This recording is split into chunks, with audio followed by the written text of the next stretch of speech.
So it's finished up full-time Winchester City 1, Metropolitan Police 1. I'm delighted to be joined by City's manager Craig Davis after the game. Davo, decent point. Talk me through the game. Yeah, really good point in the end. I think every point in this league needs to be celebrated in many ways for us. It's they're really hard to come by. So I'm not going to sniff at getting a point against the side that have been in the playoffs for the last couple of years. They've had a bit of a turnover of players, but they've got some outstanding attacking talent, really well managed and coached, and to get a point, bearing in mind the fact we had so many players missing, which I'm sure we'll talk about in a minute, and the way that they panned out, it was. We weren't great in the first half, but managed to nick a goal and sort of hang in the game. And then second half was a lot better. So it was a good point. For sure. Like as you said, obviously we came from behind to get the point, as we had to do at Harrow Borough previously as well. I think it's a good testament to the side that they've shown a real resilience to be able to dig deep and heads don't drop when we go a goal down.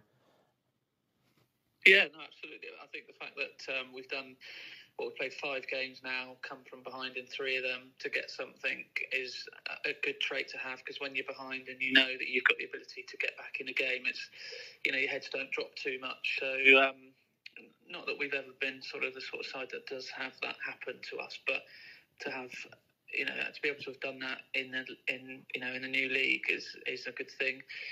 Said all of that, I'd rather we were ahead and chasing and then away from there. But it's good to come from behind and have the ability to do that. We have got goals in us, so I'm never feeling like we're completely out of the game. No, for sure, and obviously having the resources to call upon is also equally useful, which I know for the game with Met Police was a bit of a struggle. As you mentioned, we had a lot of absentees for the game. Yeah, and then they're big players for us as well. Archie Wilcox suspended. I still can't fathom out how he's been suspended. No, I've been scratching my head over that one all week. Max Smith we're missing, which is important. Tawns we're missing. Who else were we missing? Was a major miss for us. Who else were we missing? IK Hill. Yeah. Luke King. These are big players for us. And to have all those missing, and probably some others I can't recall now. But there was so many missing that we were left with extreme bare bones, really. Equally, though, I think that shows a real testament to the squad of players that you have got. As you mentioned, it's half a dozen key players that were absent from the game, and they still managed to perform to a decent level and get a really good result. Yeah, that's it. I mean, like I said, when I say bare bones, it doesn't mean that the players that we had left were not good players. We've got a squad of players that are all more than capable of doing a job, but to have those sort of big character players for us missing was a big thing. But like you say, the fact that we managed to pull a team together, it did feel a little bit sort of scratched side in the way that we first half, but that isn't due to the players that were playing. It was just the way that we played. For whatever reason, we just didn't look ourselves. But a few choice words at half time. We were a lot better second half, and let's not forget that Met Police are a good side. Yeah. They're a good side, they're good players. And we're not always going to have things our own way, to be honest. So, to get a point was half decent. For sure. And as you mentioned, obviously, in particular, we're looking at IK, Warren Bentley, Jack Torniainen. I know they've all obviously had injuries in the early part of the season. How are they looking in terms of the road to recovery? Getting there. Yeah. Not a million miles away, any of them, but still a little way away. Picked up 1 or 2 other knocks yesterday, so we'll be counting the cost of that on Monday as well. But those 3 are not far away, hopefully. As you mentioned, obviously, very quick turnaround. The home game against Gosport Borough on Monday.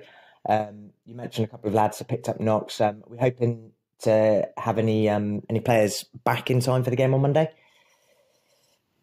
Yeah, there's one or two that we could have back. Fingers crossed. We're still waiting on that, but hopefully we will be able to get a few back for that game for sure. Brilliant. Well, fingers crossed on that one. Obviously, Gosport Borough, a big club locally. What are your views? What are your thoughts looking ahead to that local derby? Looking forward to it. It's they're a club for us to aspire to match. They were Wessex Prem not that long ago. Yeah. Several promotions, an FA Trophy final. Revitalised the stadium and everything about the club's. It's a top club. So for us to be in the same league as them is a testament to what we've done to get there. So I firmly expect it to be a tough game. They're a very good team. Well managed, well coached with Sean Gale and Ben Neller there, and obviously some good players. Lots of good links to Portsmouth. They've got some excellent players. Yeah. They had a fantastic result on Saturday as well. And they're definitely going to be up there in the mix for promotion for sure. So excellent game for us. We're not, we'll go into it. We're going into it as equals. So let's not fear them in any way, shape, or form. But equally, we look forward to welcoming them and see how we go. It's going to be a tough game, but we're confident we can cause them a few problems and then see how we go. 100%, and like you mentioned previously, obviously we know we've got goals in the side, so we know that we can absolutely be a test for them. Well, David, thank you very much for your time, and look forward to catching up with you after the Gosport game. No, cheers, Matt. Thank you.